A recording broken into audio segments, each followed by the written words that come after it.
supposed to were a lot older than me. So they put me up to a lot of stuff that I probably should have been involved with. Does anybody remember right down from College Street School? I went to College Street. How many of you went to College Street? Okay. Right down from there, there was a little grocery store right there on Union. Norton's grocery. Was it? Oh, no. No, the Norton's was on Cherry Street over there. Yeah. Oh, there you go. Good memory. They used to have dunking yo-yo contests there. Does anybody remember that? I used to enjoy that more than anything going up there. That's where I learned how to use that dunking yo-yo, and that was a going thing when we were kids. If you had a dunking, you was in good shape. But that was one thing that we really enjoyed doing. Anybody remember what we call the hunky man?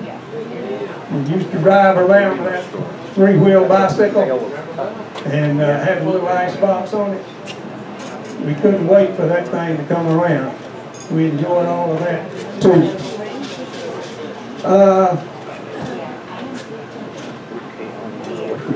Anybody remember Jack Gray?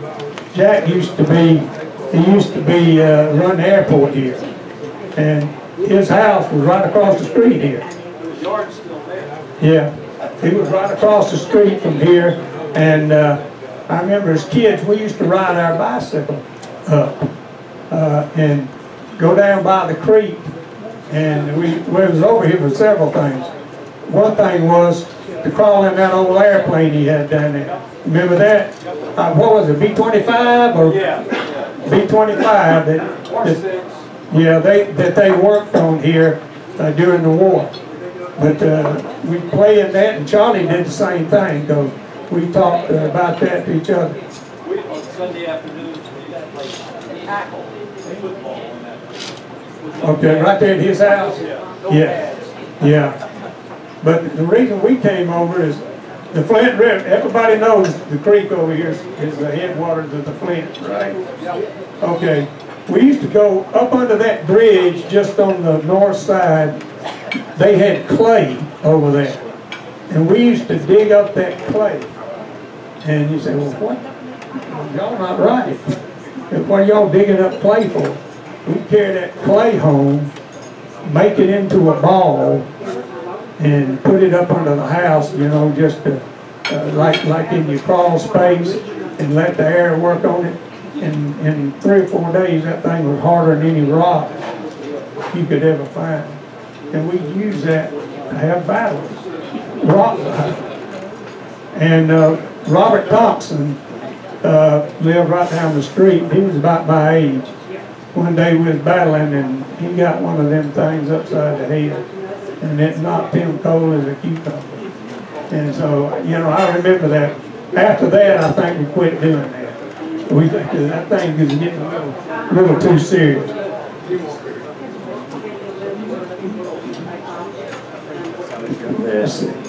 Okay, and I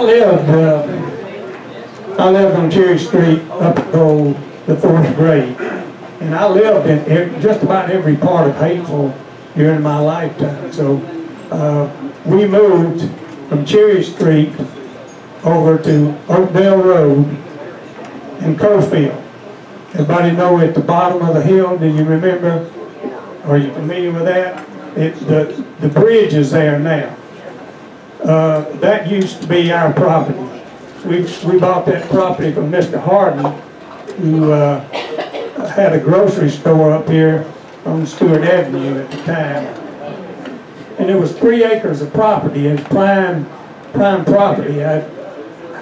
Now that I look back on it, I said, I don't know how in the world we wound up with that nice of property. We had a creek running through it. It was a brand new house.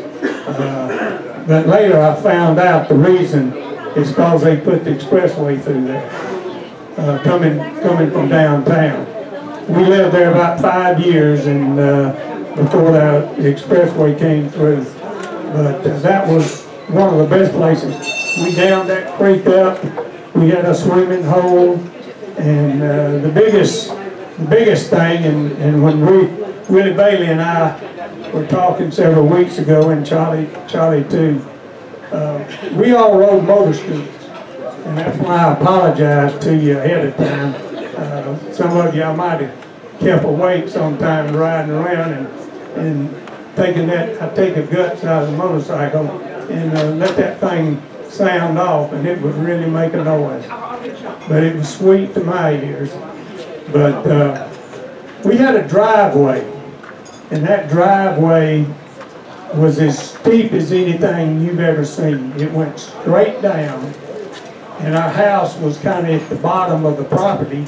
And if you'll look, when you go under the bridge right there that goes across from Cofield, that's where our house was right there where the middle of the highway is. And we had that long driveway.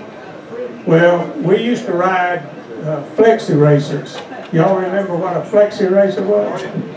Yeah. In fact, I looked up on eBay and tried to find some flexi racers.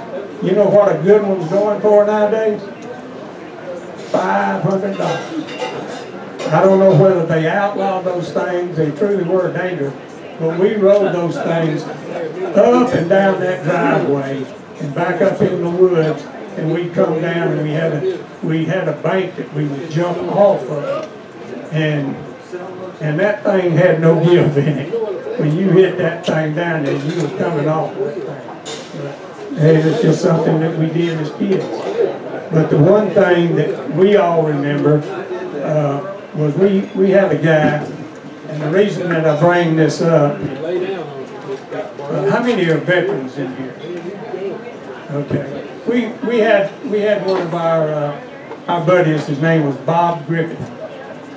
And Bob lived up the street, and Charlie had a motor scooter, and he had a Vespa. What do they call that thing, Charlie? Cruiser. It was a Cruiser. I had a Cushman Eagle, and Bob Griffith had a Cushman Eagle. But he had the latest edition of it, which had an 8-horsepower motor. And one day he decided he was going to jump our driveway.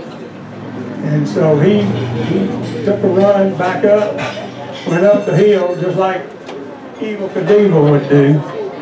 And he came running down Cofield and came over the top of that hill, and he went all the way to the bottom just before it got totally flat and hit. He had one hand on the handlebar, the other hand on the gear shift when he hit the bottom, and he survived, and he didn't wreck. And that was, today I don't think anybody could do that or be willing to even try. But Bob was killed in Vietnam, and at the Hapeville City Hall, if you ever go by there to see, they've got some memorials to those guys. He was a MIA, and they just found him probably about 10 years ago. Finally was able to get into Laos. He was on a chopper, and they were shot down on a mission trying to rescue some other folks. So his body is back. He's buried over in Fairburn now. But Bob was he was a little bit older than us, but we hung around. We had a lot of fun on the motor scooters, and I'm sure we upset a few people. But none of you are here today, and that's a good thing.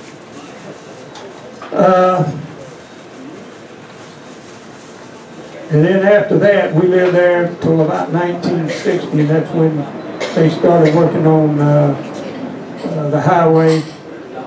And but during this other time, we played ball. Willie and I played ball together, and he reminded me of several things that I didn't even remember. But I played ball in Hapeville, the Little League program, And a lot of you probably here played in that program. You have any other people in here that played in the Little League program? It was a big civic thing in April to play ball. And we had a lot of fun. I think I started about playing ball when I was about 6 or 7, whatever the earliest. Did anybody recognize this picture? Tell us what it was.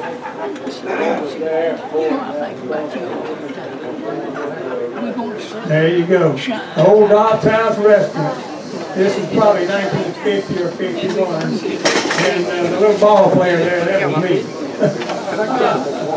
And so I don't know how we kept this thing for all these years. But, you know, the biggest treat for me today, oh, probably, yeah, for sure. But one of my coaches during my Little League time was this young man right over here, Harlan Gaston. And we played ball, and Willie, I think Willie was on the same team. We had a heck of a ball club, and he did a good job trying to keep us straight. But that was some of my best times was playing ball.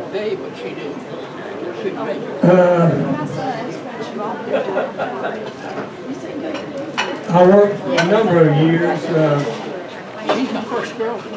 While I was in high school, I played football, and I worked at the Big Apple down there. And probably a lot of you used to shop at the Big Apple. But I worked down at the Big Apple for a long time, and then when I got out of school, shortly after I got out, I went to work for Delta. And during this time, we lived on Forest Hill Drive. So we lived on Cherry Street, we lived on Oakdale, and we lived on Forest Hill Drive. So we lived in 3 different areas. I lived there till I was about 25, married and had 2 kids at that time when we moved out of the city and went to Forest Park. But we just had some great times in Hapeville, fun times.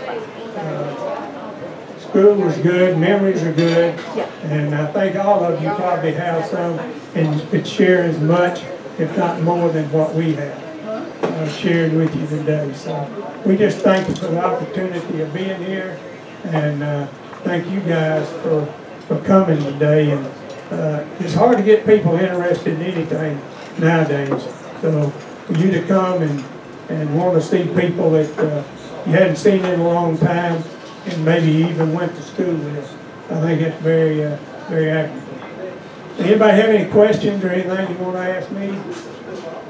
I would like to make a suggestion, if you don't mind. Okay. Since this is May and this is the month for Memorial Day, can we get a veteran who did not come back around the clock? Can we what? Get the veterans who did not come back around the clock. Oh yes, absolutely. Yeah, we're not records around the clock. And I'm sitting back here at the booth. A few years ago, I was involved with an organization called the Patriot Guard Riders. Does any of you know what that is? Patriot Guard Riders? They're motorcyclists that go at any veteran's funeral, any passing of any veteran, they will go and stand a flag line. We did escort service to and from the funeral homes with the motorcycles, and we're just there to serve at the pleasure of the family. So I have a vest back there that has a patch that was made up for Bob Griffith. And I didn't know this guy, but we went on a mission and I saw this thing on his vest.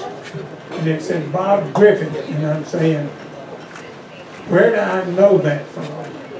I knew the name, but whatever. But yeah, this little patch right here on the right, I was talking to one of the guys that was there with us at the mission. I said, "Where did you get that?" And I said, I went to high school with that guy. And he said he followed all the MIAs from the Vietnam War that were from Georgia, and he had it made up. He didn't know Bob Griffin, but he had it made up, and I happened to see it on his vest. And I said, "What do I have to do to get one of those?" And he told me he reached in his pocket, pulled it out, and handed it to me. And you know, that's just one of those things that kind of hits you a little hard if you had connections with it, to know that the guy was somebody that you had connections to and whatever, and didn't get the recognition probably that he deserved, but he got the recognition when he finally came home, because he had a wonderful escort and Patriot Guard. And this is a word to all of you who happen to be a veteran.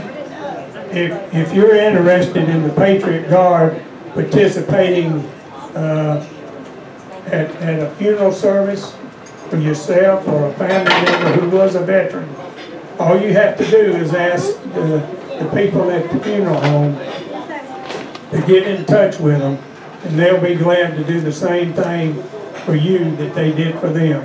An escort and a flag line, and take care of the family. And that was what it was all about. This was all about the family, and you would not believe the response we used to get. So it was a worthwhile endeavor, and a thing that will stick with me the rest of my life. Okay, if you don't have any more questions, well, thank you for your attention and for the opportunity to speak to you today. Thank you.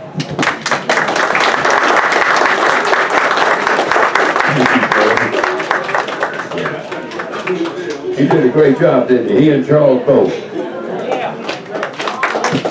Old folks, anyway. Well done, guys.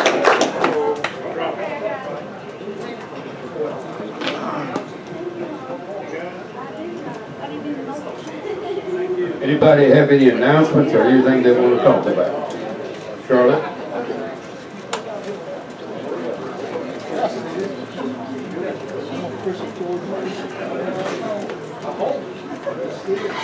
Told you to live.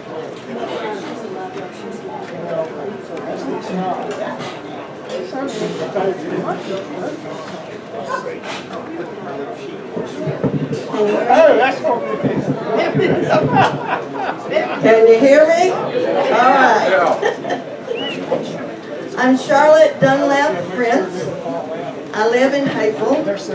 I graduated from Hapeville High School in 1958. And I came home in 97. I also run the local museum.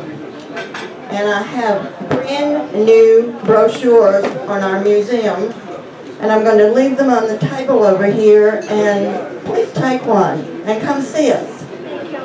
We'll be there today until 5. We're open now Wednesday through Saturday from 11 to 5. He took the jacket back. But Griffith is in our museum. We have a special display area for veterans, and it stays up all year round. How many of you remember the Worry Rock? Well, Hapeville's Worry Rock is just about to be included in Atlas Obscura, which is a website of unusual things around the world. And one of our young volunteers got so excited about this rock that he has a special day every week that if you come in, you get your picture taken on the Worry Rock. And it's added to the story that goes along with this. I found out more about this Worry Rock from him than I ever knew. It turns out it went viral after it was put up in Hapeville, and there were newspaper articles from all over the world about Hapeville's Worry Rock. So it's in a place of distinction at the depot, right in front of our entrance to the museum. And come by and see us. Thank you.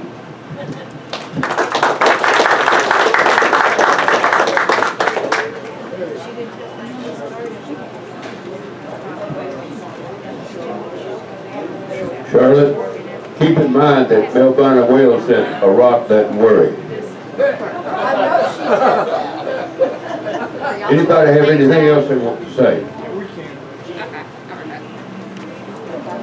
Oh yes, this old man here's got a joke he wants to say.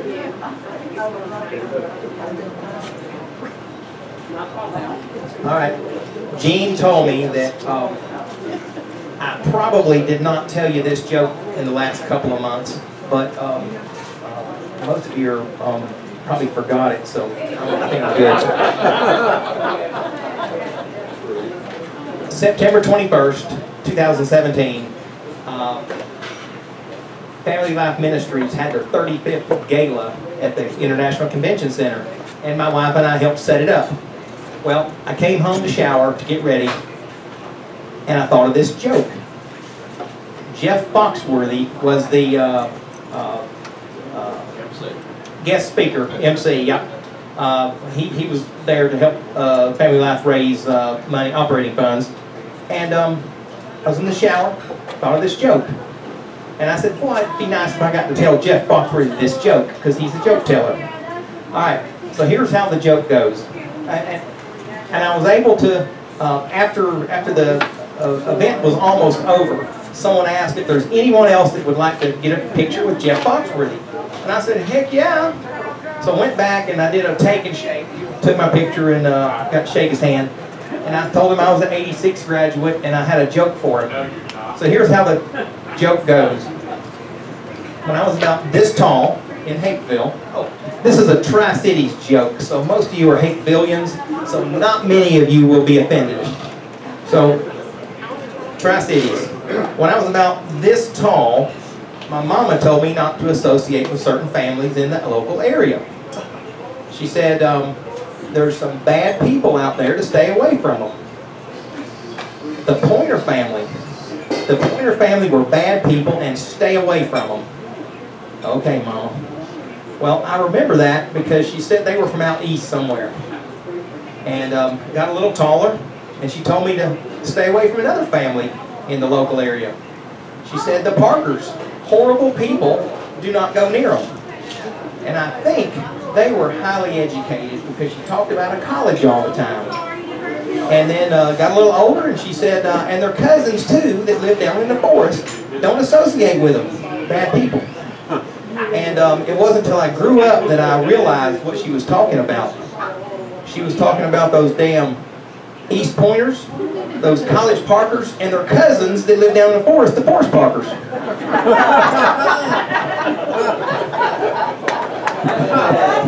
I'm not a good joke teller.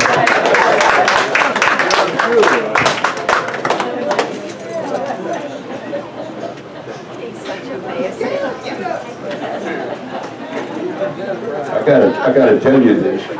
When I was a judge out here many years ago, I married Harris's mother and father, and look what the result was. Anybody have anything else they want to say? One thing. If you didn't sign the book, you're not going to get an invite to our next meeting. So make sure you put your name and signature on there if you're not already receiving one. And you don't need to sign it if you've already signed in the past. And yeah. And I've got the collection here. If I missed you at all, come by and see you. Thank you. Thank you guys for coming. We look for you again in August. Be August the 14th. Don't forget to be with us. Thank you.